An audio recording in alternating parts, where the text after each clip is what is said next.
banyak. Nasinya.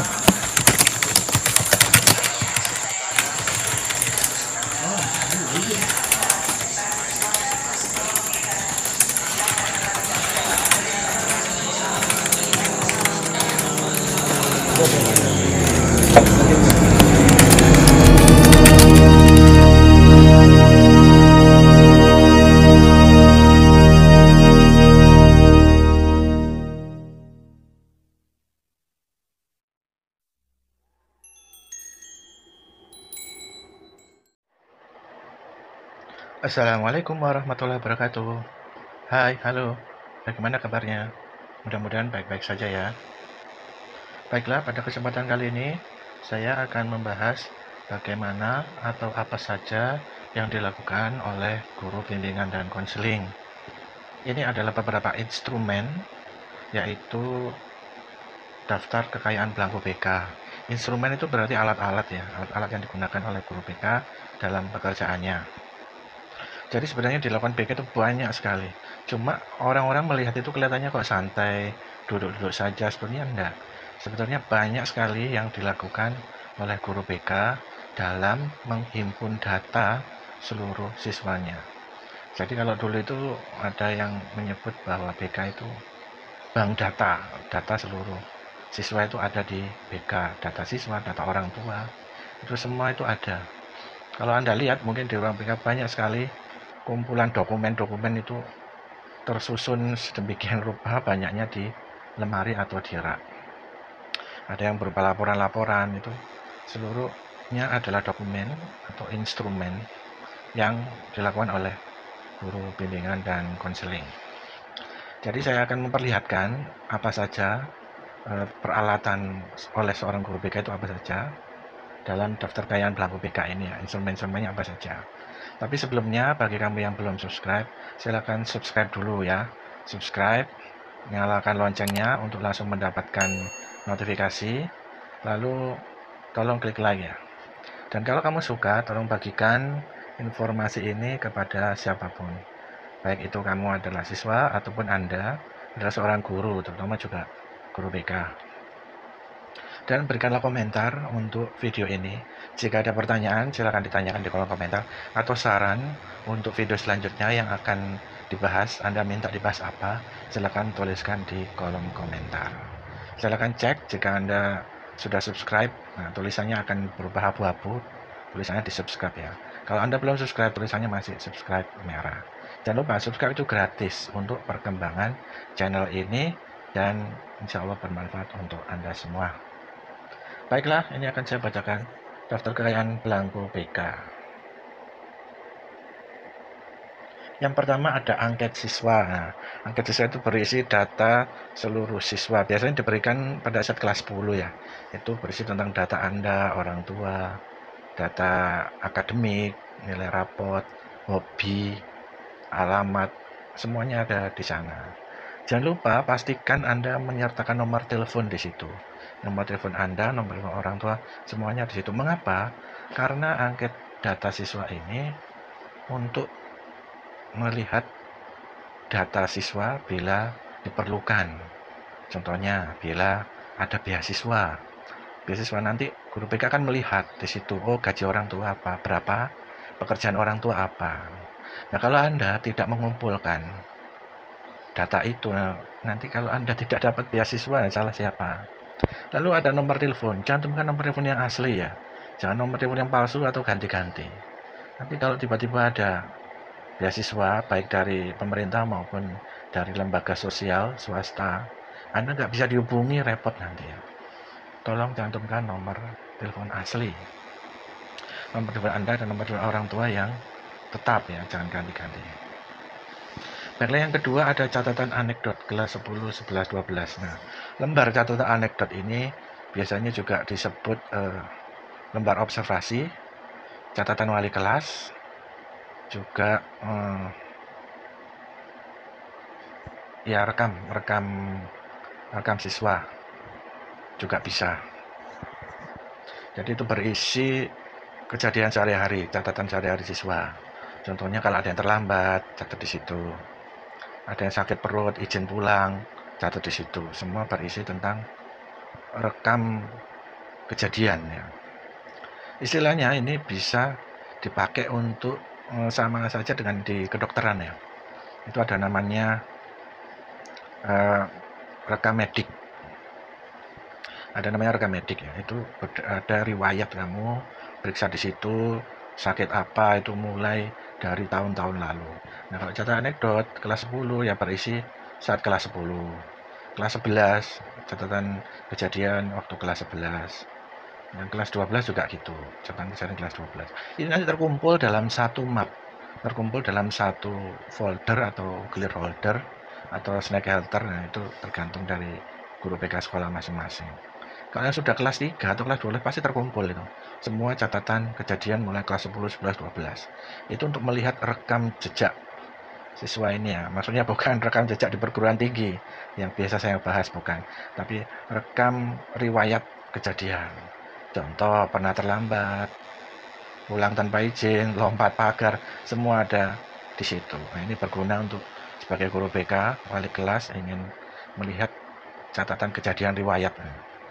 Ini bisa melihat riwayat siswa ini, oh ini memang ada riwayat, kalau istilah kedokteran nih, rekam medisnya ini, oh ini udah pernah sakit, ini parah ini, harus perlu operasi, kok bolak-balik diobati nggak sembuh, ganti obat saja. Nah, seperti catatan ini juga seperti bisa diperiksa oleh guru ya. Oh ini sudah pernah dapat terapi, sudah dinasihati, sudah panggilan orang tua. Berdasarkan catatan kejadian ini, mulai kelas 1, 2, 3 sudah pernah bolosan, sudah sering gak masuk, gak ngerjakan tugas, semua terekam di sini. Nah, seorang guru akan bisa melihat ini akan diberi terapi apa ini, sudah pernah dikasih perlakuan apa, jadi bisa diputuskan di situ.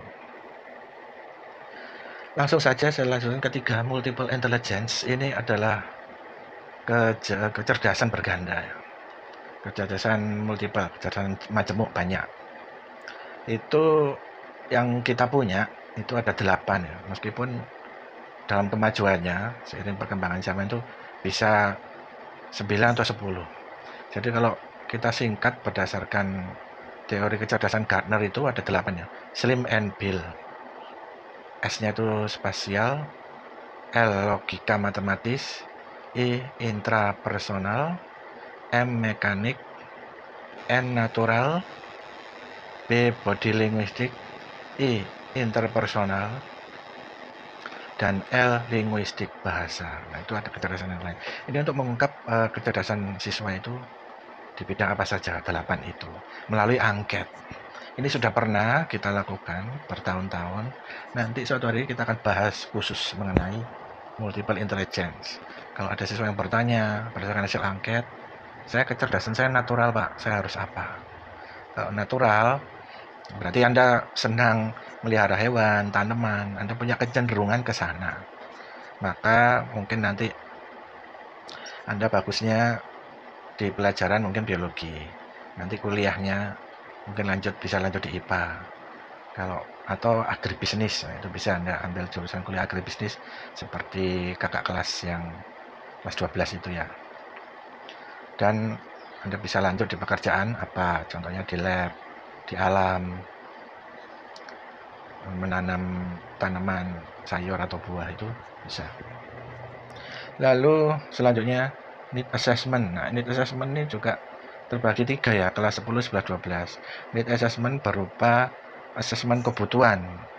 Kita menggali data yang dibutuhkan siswa itu apa di kelas 10, 11, 12. Mungkin mereka butuh materi apa, butuh pembimbingan apa. Kita berikan angket. Angket bisa pertanyaan tertutup, bisa pertanyaan terbuka. Nanti setelah kita susun, hasilnya nanti akan keluar. Dari need assessment ini bisa sebagai bahan sumber rekomendasi untuk membuat RPL, rencana layanan. Dari situ nanti kita bisa memberikan layanan apa saja dalam semester ini. Itu ya. Permintaan konseling itu kita pergunakan untuk bagi wali kelas atau guru pelajaran yang ingin meminta siswa ini diberikan layanan bimbingan atau konseling. Contoh, ada seorang wali kelas melaporkan kepada guru BK, ini Pak, ada seorang anak yang nilainya ini kok terus-terusan di bawah KKM. Tolong dikonseling Pak. Nah itu kita punya belangkonya, permintaan konseling.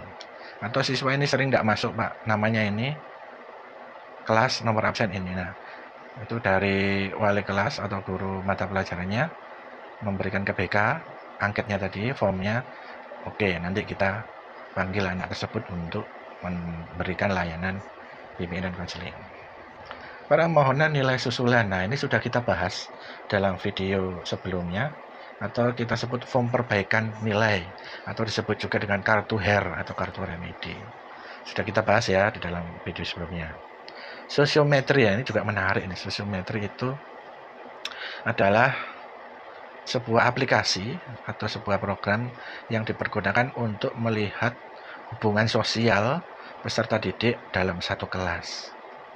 Dari situ gunanya bisa melihat siapakah siswa yang paling populer, yang hubungannya baik dengan banyak anak, dan juga bisa dilihat siapa anak yang nggak bisa bergaul atau yang disebut terasing atau terisolasi. Itu ada bentuk-bentuk hubungan dalam sosiometri, itu ada.